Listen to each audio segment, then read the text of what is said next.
Chapter 8 Variation of Tactics.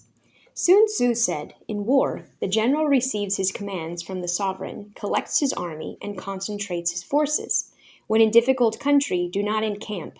In country where high roads intersect, join hands with your allies. Do not linger in dangerously isolated positions. In hemmed-in situations, you must resort to stratagem. In a desperate position, you must fight. There are roads which must not be followed, armies which must not be attacked, towns which must not be besieged, positions which must not be contested, commands of the sovereign which must not be obeyed. The general who thoroughly understands the advantages that accompany a variation of tactics knows how to handle his troops.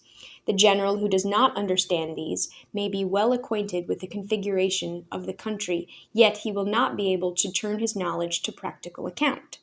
So, the student of war who is unversed in the art of varying his plans, even though he be acquainted with the 5 advantages, will fail to make the best use of his men. Hence, in the wise leader's plans, consideration of advantage and of disadvantage will be blended together. If our expectation of advantage be tempered in this way, we may succeed in accomplishing the essential part of our schemes. If, on the other hand, in the midst of difficulties we are always ready to seize an advantage, we may extricate ourselves from misfortune. Reduce the hostile chiefs by inflicting damage on them, make trouble for them, and keep them constantly engaged. Hold out specious allurements, and make them rush to any given point.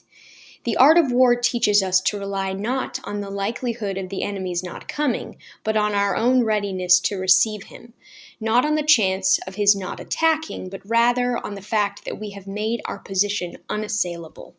There are 5 dangerous faults which may affect a general: recklessness, which leads to destruction; cowardice, which leads to capture; a hasty temper, which can be provoked by insults; a delicacy of honor, which is sensitive to shame; over-solicitude for his men, which exposes him to worry and to trouble.